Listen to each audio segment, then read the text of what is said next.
Welcome everyone. So today we'll be talking about a lot of things about entrepreneurship, rural development, leadership, youth, and especially some great stories from one of our speaker today.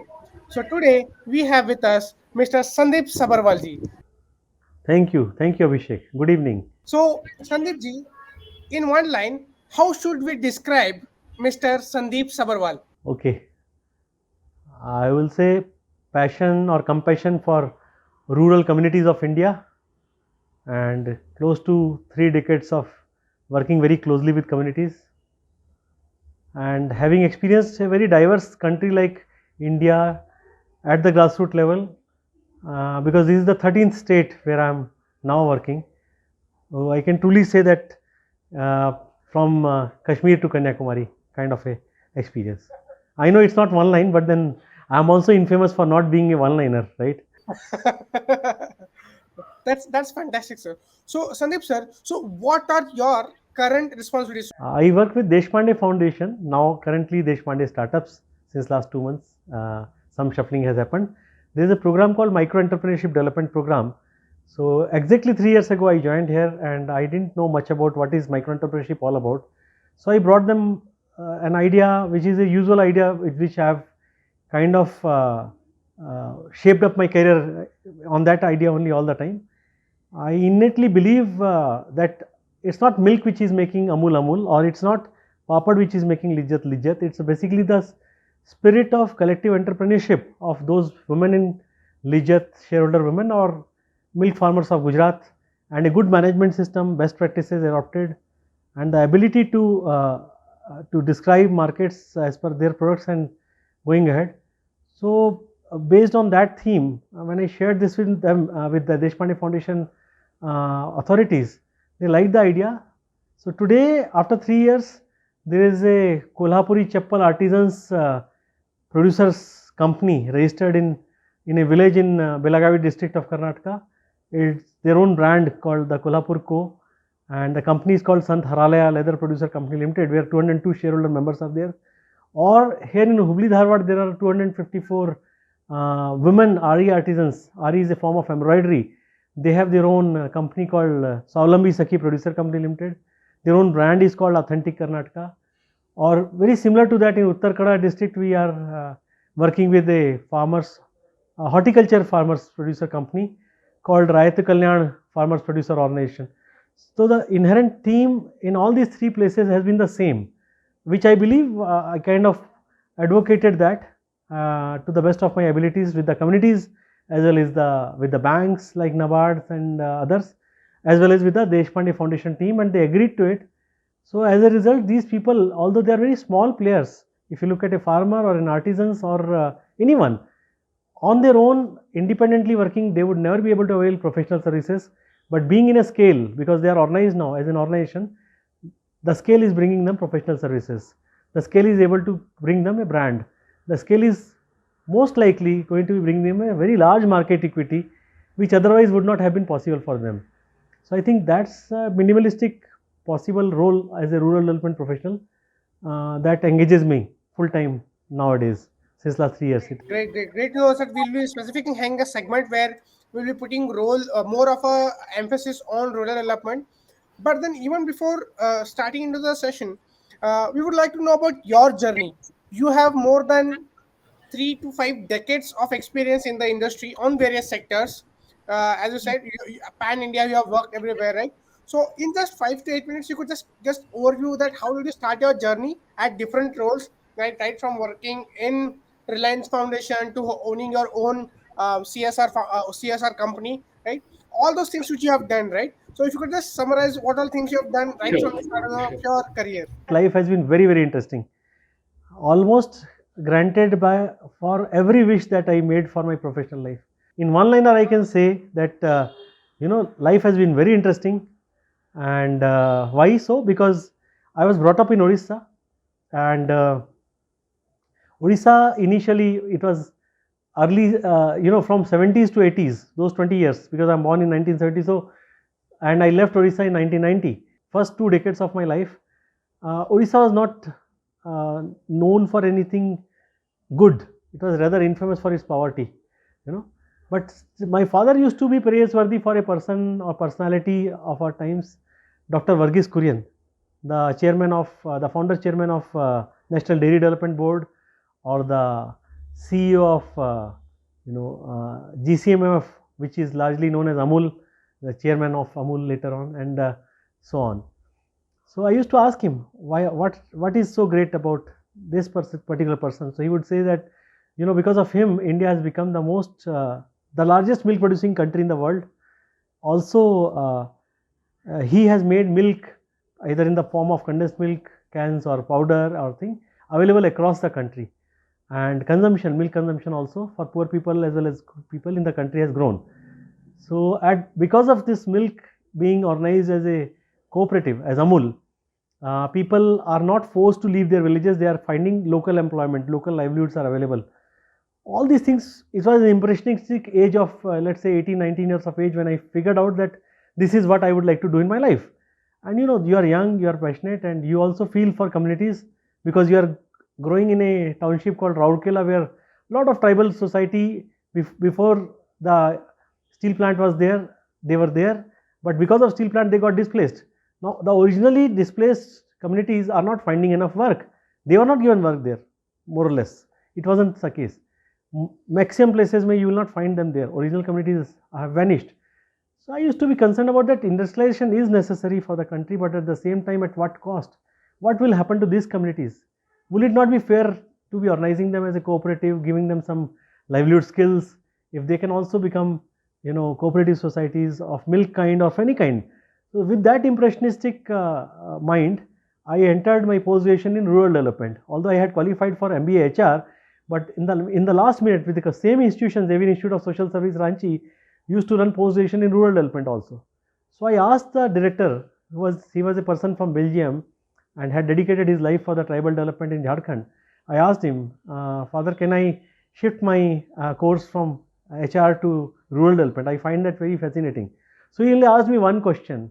He said, why would you wish to do that? I said, by way of studying something, if I can, revert the process so that because people today in the cities, even in your Belgaum or my Hubli or Bombay, anywhere you go, people who have migrated from villages to cities, they live in very filthy conditions. They live in slums by the side of very unhygienic conditions, not a very good place to live and all. Still, if they are willing to live here, leaving their villages behind, that means there is something very, very wrong in the villages. If by way of rural development I can correct that so that these many people can go back and actually start leading very healthy life there, I would rather wish to do that rather than entering into any MBA or this thing. I don't know what happened. There was a panel of 3 people.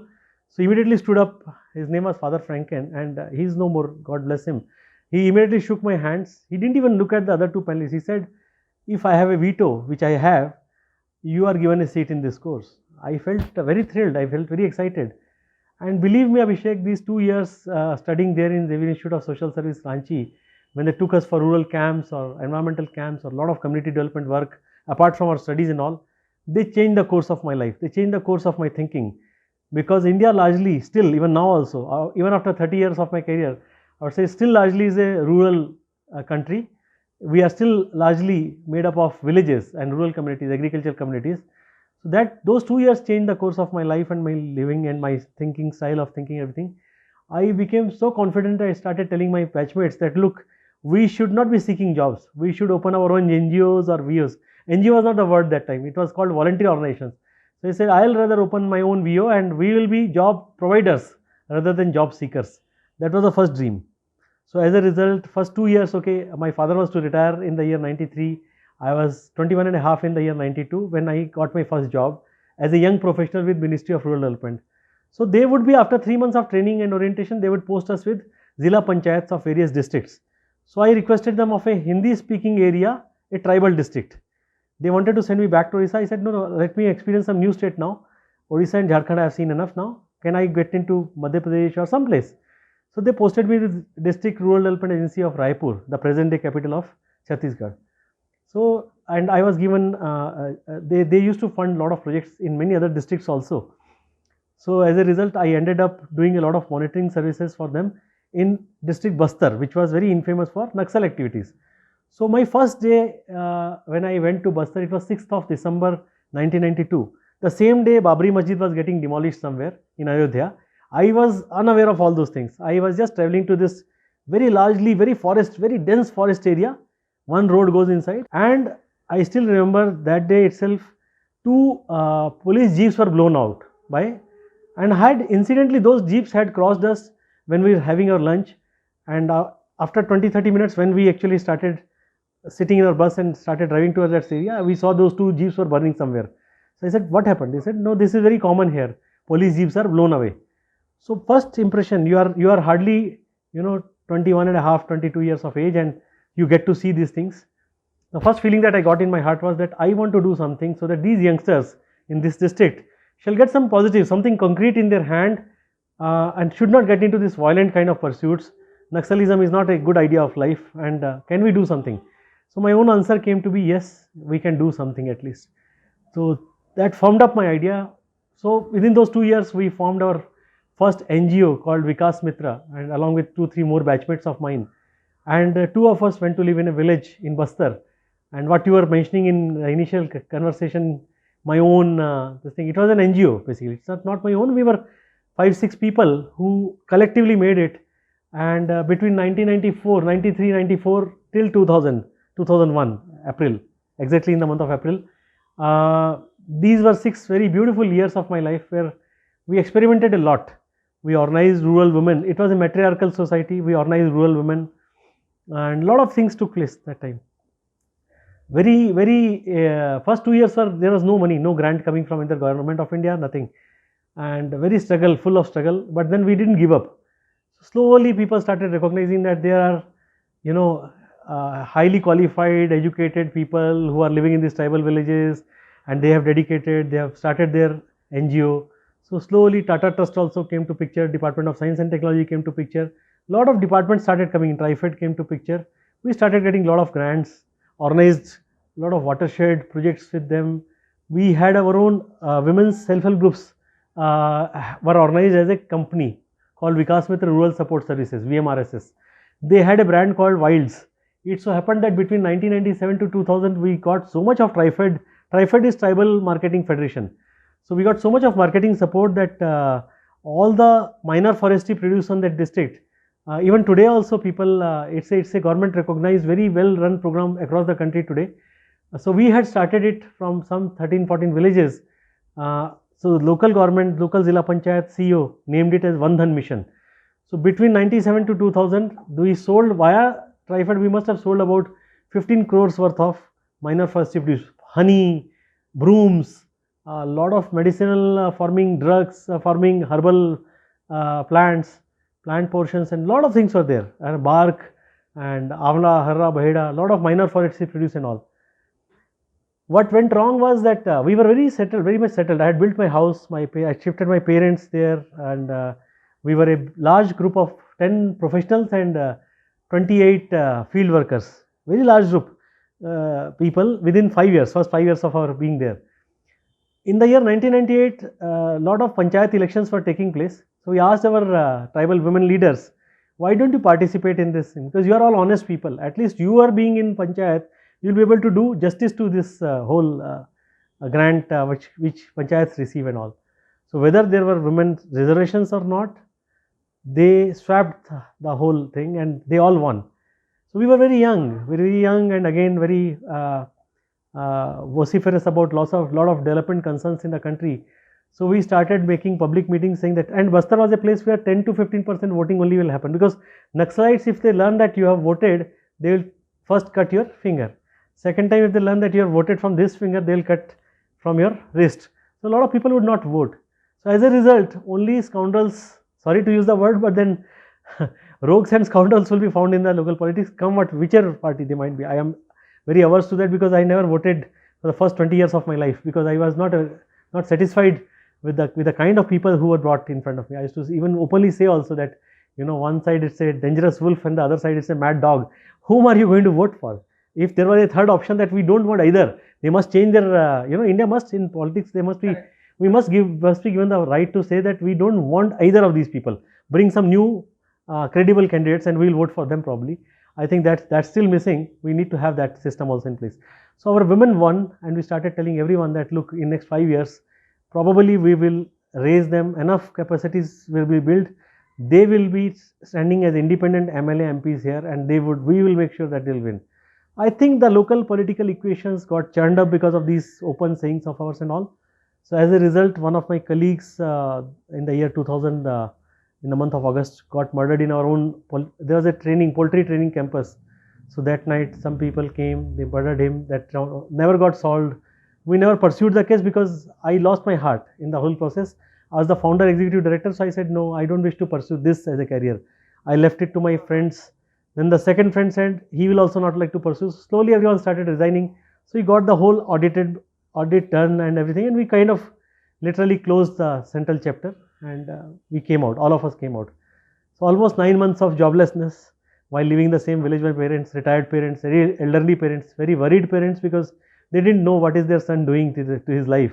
You are all of 30 years of age, 8 years of experience, very rich experience, I would say, because IRMA, Institute of Rural Management, Anand people used to come. In Institute of Forest Management people, IFM Bhopal used to come. Lot of government officers ka orientation used to happen at our place. Fortunately, National Dairy Development Board, Dr. Kurian's team used to send lot of officers for their 5 days orientation program to us. Till that time, we had done some 3 batches orientation. They knew about us. So they invited me and another colleague of mine, saying that why don't you join with us in NDDB? I said, why would you wish to make us? We are failures, literally failures, having closed down an NGO and all. They said, no, your experience is very rich. Would wish very much your kind of people to join in. I would say I was very lucky. We were very lucky. Grace of God was there with us. We joined there in the month of April. 2001, I think 11th April or 12th April was the date. I joined National Dairy Development Board in Anand. That was one new chapter to my life. I think I have spoken more than enough now to be boring you. If you have any other, because then subsequently all the years have gone into organized sector. 5 years in NDDB, and then after that in 2006 I changed over to Reliance Life Sciences, because one had to be settling down somewhere, to be making a house.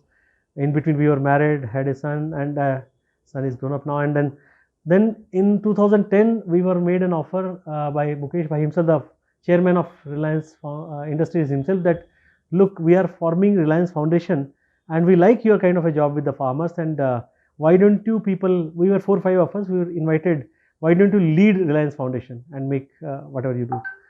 And I think up till 2019, 2016, 17, that's what we did.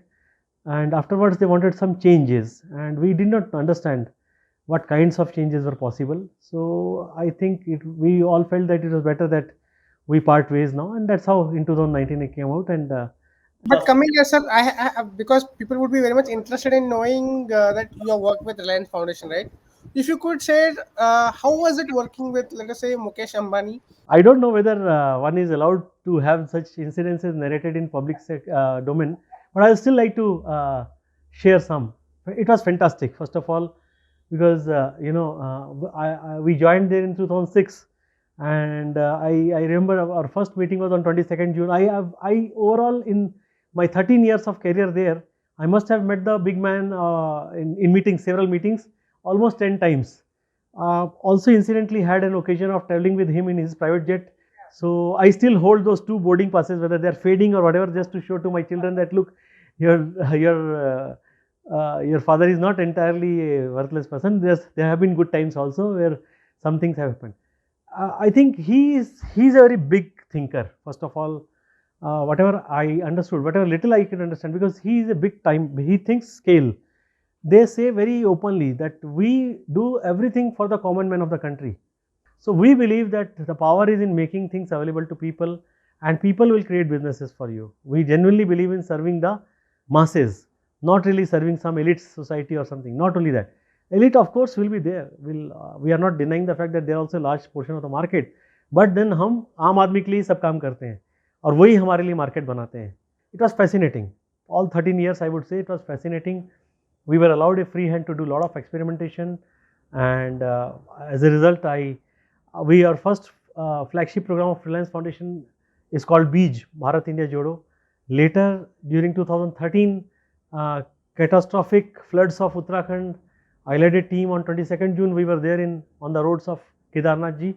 And later I was asked to prepare something called RDRC, Reliance Disaster Response Center. And again in the floods of Kashmir, we did some fantastic job. I don't think that they were ever covered so much in the country, but I think they were very worthy of being covered at large scale and all that. So I think these were very great years of my career, I would say. So before going to the next section, here are two last questions, which I would like you to answer. Like, what is the most rewarding part of your job so far? Most rewarding part is when you end up at the end of the day. Today we are talking about what all took place. It's about people. That life gave me enough opportunities to serve people of my own country, communities. One could have gone outside of the country also to serve communities. India has enough of communities and poorer communities, and I would not say poor communities because the so-called economically poor communities are fairly rich in their heart. They share so much with you. Like the recent examples of the Kolhapuri Chapel people, they might be earning about 175 to 200 rupees a day after 10-12 hours of very hard work. They sit on the floor, the stitching and everything takes place by hand. They never mind if I'm sitting with them, having a conversation with them. If it's lunch time or some tea time in the evening, whether they have milk for their own tea or not, they'll make sure that your tea is made out of milk. They'll share if there were two chapatis, they will first offer both the chapatis to you. Sir, why don't you have your food? It's very impressive across the country. I've worked 9 months in Srinagar, 7 to 9 months in Srinagar. I've worked in Uttarakhand. I've 2 months in Jammu. I've worked in distant areas, very far-flung areas. Kutch also. I've worked in Kutch, worked in Bastar, several places. All the communities. It is irrespective of caste, creed, religion, language, anything. Doesn't matter. Community is a driving passion for you. But then with that, I have a very much specific follow-up question which says, now, what has been the toughest lesson you have learned in the career with the community so far? Toughest lesson has been because of more of, I would say, my attitudinal trait or my behavioral trait. It has been that I believe on everyone, even now also. I personally believe that people are good unless otherwise proved. Why? Because if I start suspecting everyone, lot of my positive energy would be lost on suspecting and finding out only good people and all. That's not my job. I think 5% of the people, or not even 5%, I'll say 1% of the people, because of some situation, might be doing something wrong. Out of situation, people are not bad. Out of some situational crisis or something, they might be cheating on you or something like that. I don't think that I should be spending my time or energy finding out who is good or who is bad. I believe everyone is good, and because of this belief and that reflects in my behavior and my day-to-day activities and all that. So many times I have come across people who actually cheated, and I felt sad about that part. But then they lost an opportunity. Given an opportunity, I would never recommend them anywhere, right? And in our limited circle or network, whatever, limited or bigger or whatever, I would not like to get back to them. But at the same time, I also had instances, very positive instances like that. In Bastar once, we were all living in a large rented hutment, and I was traveling back from Raipur. In Raipur bus stand, I saw someone, very European accented English speaking person, selling some CDs, music CDs, English music CDs. So I asked him, what's wrong? Why are you selling these CDs off? He said, someone picked my pocket. I am from UK and I don't have any money. I have called for my bank. I have opened a bank account here, but I was very impressed. I invited him. I said, and he said he's a doctor. He's an oncologist. So I said, I work in a village. I live in a hutment and all. And why don't you come and we'll conduct some till the time your money is wired from UK to you, because those days are wiring money will take 15 days or so. So I said, for those 15 days you can come to, I live 300 kilometers from here, inside of forest. So he came and later someday, and we used to get lot of cash grants, we'll bring and we will be distributing labor charges and all this. So for us 30,000, 35,000 rupees will be very high value of money. So after 15 days he left and then he never turned back. After 1 week again I went to Raipur and I saw the same person, clean shaven, and he is not recognizing me.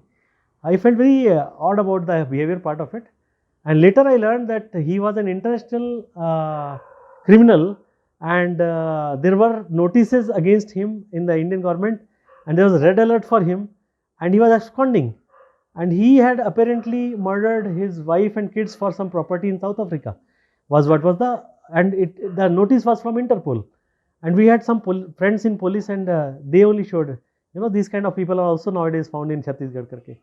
I was very like shaken to my roots. Such a person, he lived for 15 days with us, never displayed any trait like that, and vanished someday, and now he is not willing to recognize, and he is vanished. But then that kind of thing also happened. He never harmed us. If he was harmful, he could have harmed me. But I think there is a larger grace of God, and God understands that yes, my intentions are always been correct. So I think working for communities have been the most rewarding. So now let's move to the next part. And you have played a lot of prominent roles in terms of leadership in your whole career from last 4 5 decades, and there's a lot of entrepreneurship also, as you have started your own CSR companies as well, right?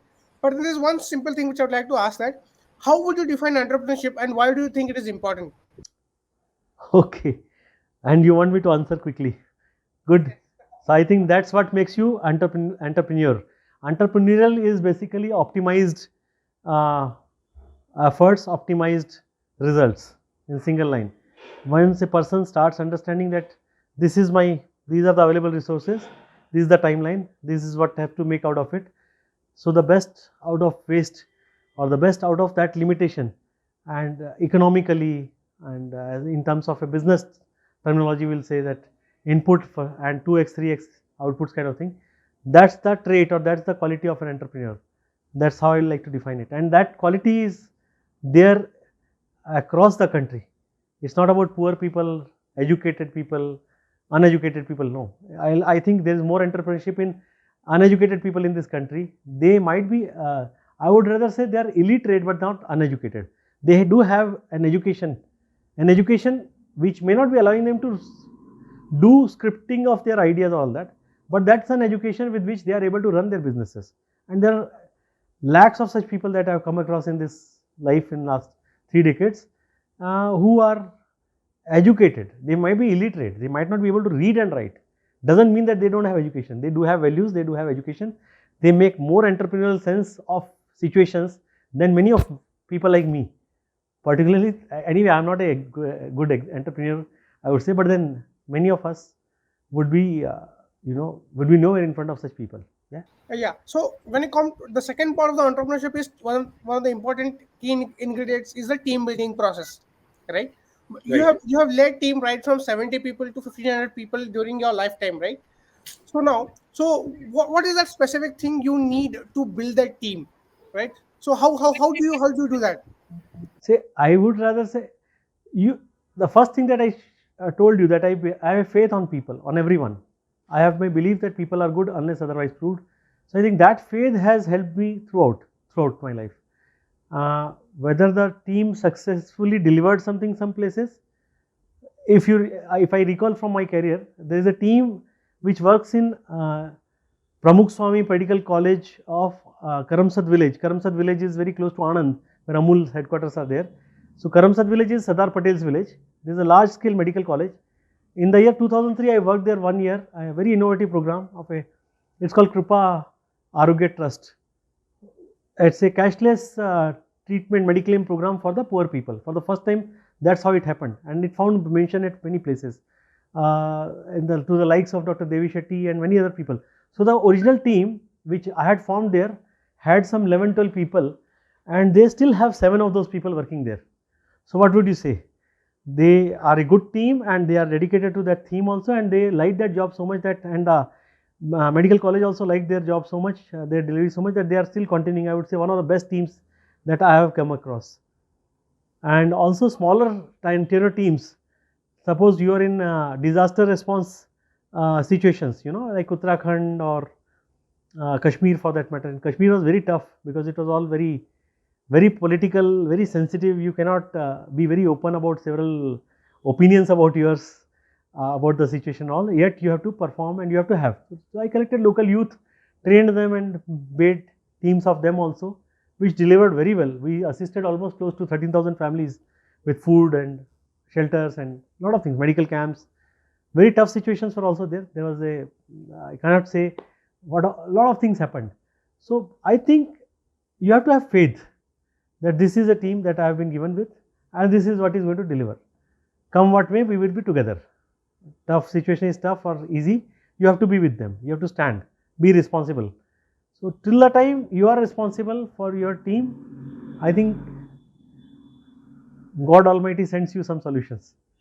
So my next specific question is, during your entrepreneurship with the various leadership roles, what is that one challenge you faced which took a lot of your time and energy, and how did you come out of it? And what was that challenge? People are always the challenge. People are always the energy. There is nothing other than people which will challenge you. Sometime if people are good, they would understand, comprehend your demands or asks, and they will be able to deliver. Many times they are not able to be clear because you are yourself not clear, so they would not be able to clearly understand, and some kind of mess up would happen. But again, it's people. The strength of a program in my kind of programs is people. The challenge is also people. So one last question about entrepreneurship and leadership is that who should not take up entrepreneurship? If you are not you do if you don't believe in yourself that you will be able to do good about it, you should not enter into entrepreneurship. First call of entrepreneurship is you should have self belief. Yes, I have found this gap, I'll be able to bridge this gap out of an enterprise of mine, I'll be able to do this. If you can do that, if you have that self belief very strong, that despite first or second or third, uh, I would not say failures, but you are not able to achieve the end result as desired, if you still have the ability to sustain yourself, if your enthusiasm is great, and with the same enthusiasm you can wake up every morning and say, let me again once more try. So that means you have a self belief. So that self belief is the thing. People without self belief, they will not be able to make good entrepreneurs. So now we are going to the very specific section for youth, where we are seeing very specific lot of challenges. So in India, if you see, almost 60 to 70% of youth, right, even after completing their graduation, right, maybe engineering or different commerce degrees, right, are trying to figure out what to do in their career, right? Now, what is your take on this? My take is that the last post independence, I don't know when did it begin, because I have been seeing it since my childhood. We created very wrong kinds of heroes. In India, entrepreneurs, when I was growing up, entrepreneurs were not looked very high upon. People will look down upon the business communities. They'll say, अरे वो तो मारवाड़ी है, वो तो जैनी है, वो तो गुजराती है. As if enterprise is a bad thing. As if entrepreneurs are all there and they have spoiled the country. So I think the right kind of heroes in the society to be created, that look, Sir Ratan Tata or JRD Tata or Mukesh Ambani, or leave aside big names, even there are heroes like, I don't know if you have heard about Mr. Tulsi Tati, the person who gave rise to Suzlon. Suzlon at one point of time has done wonderful job of alternate energy systems, windmills and others. And similar many success stories are there. I think in last 10 years, the narrative has changed. Entrepreneurs are looked upon as heroes, and I think that's where the whole country today talks about entrepreneurship. And we are still in the nascent stage. We are still very, very nascent. We are not still very mature an entrepreneurial society. But I think the element is there, the basic element is there. Now that element to react with other elements and become compound and become a nuclear fission and generating more entrepreneurial energy and all that is still required.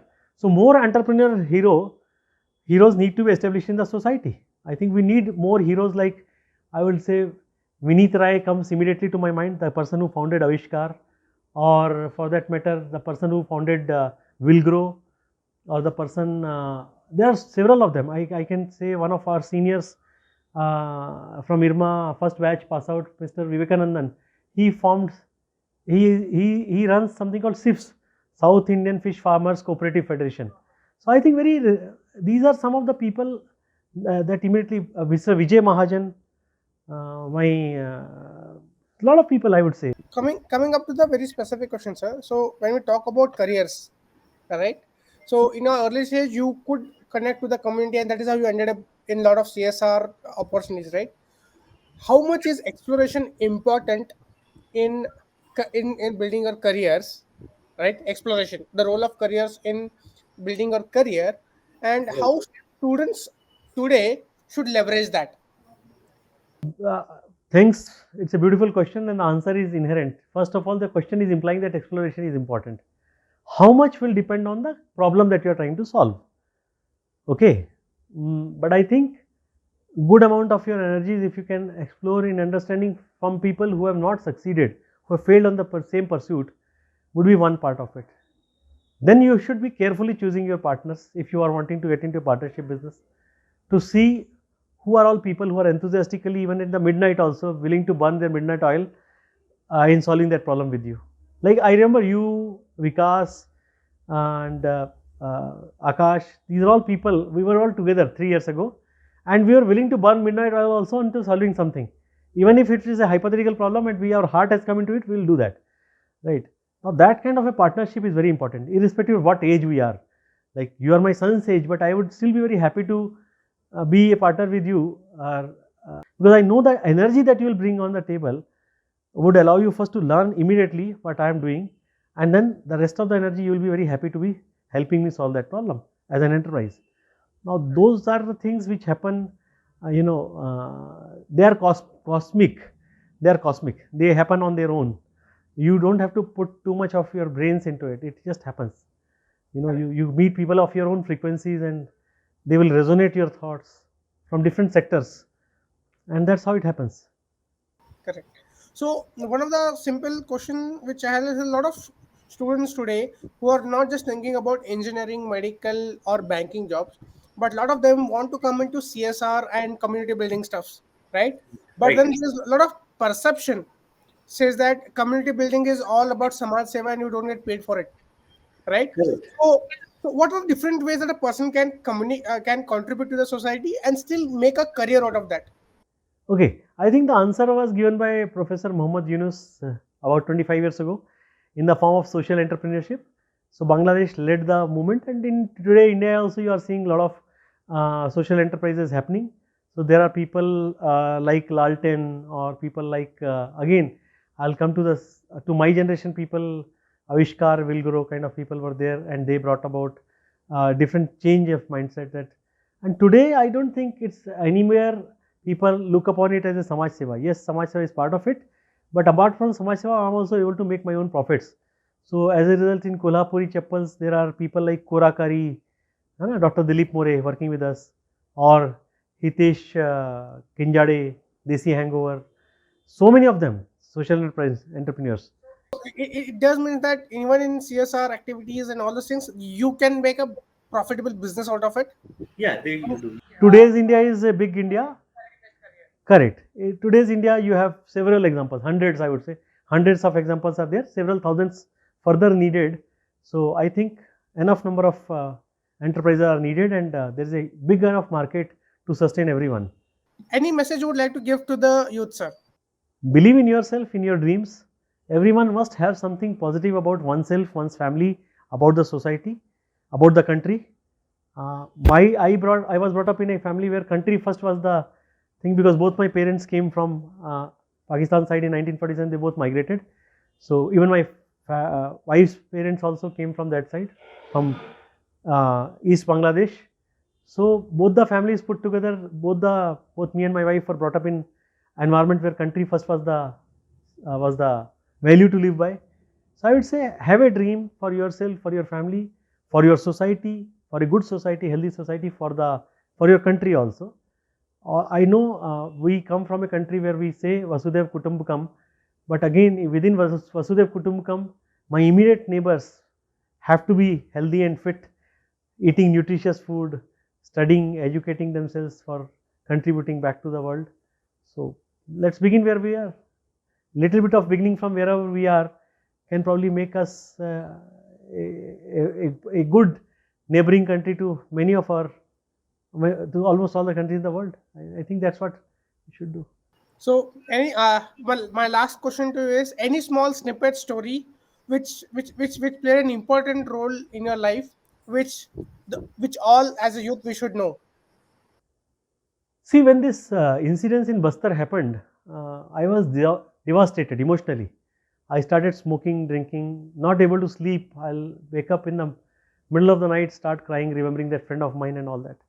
And suddenly, by 26 January 2001, this earthquake happened in Kutch, and I suddenly get this idea, and my wife, who was that time my friend, she suggested, why don't you go serve there to the affected community, and probably you will find some answers. Why did it happen to me or my friend or things like those? So there was no logic. I just went there. I met with families, lot of families who had no answer. They were sleeping, and in the whole family, 11 people have died, leaving behind one elderly 80-year-old grandmother and two, three grandchildren of 2 years, 3 years, 8 years. In between, everyone else has been crushed under the house that had fallen on them. And I met several families. Several villages were buried during earthquake. They lost everything. They lost everything. Despite having lost 11 people or 18 people in one family, people were still, they cried a lot in sharing their stories, but they are willing to live, to look forward to life.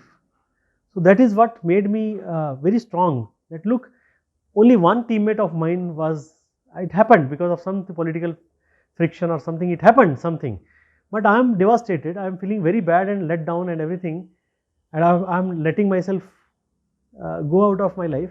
Whereas these are all, they have lost everything. They have lost money also.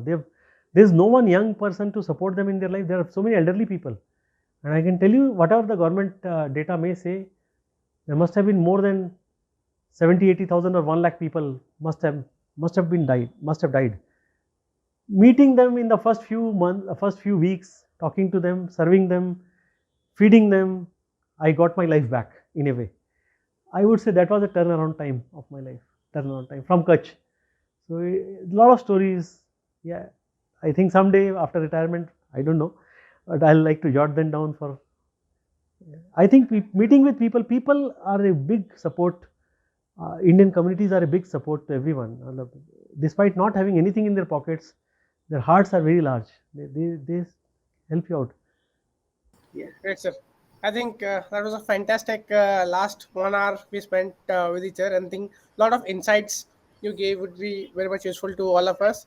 And we're looking forward a specific session where you only keep sharing all the stories you had in the last 40 years. That would be not one session, that will be episodes. I think 13, 14 episodes. And yeah, I would wish that to happen in practically those same situations. I wish you to travel with me to Kutch to show you the village where I spent 3 months with those earthquake struck communities, or maybe so many places for that matter. Yeah. And thank you very much for providing me this opportunity, and hope all of it helps you out in some way. Thank you. Definitely, sir. Definitely, your story will inspire a lot of youth out there to understand what are the biggest challenges you face, and then still you are coming back and then now leading a good amount of entrepreneurs from rural entrepreneurship. Thank you so much. Thank you, Abhishek. God bless you.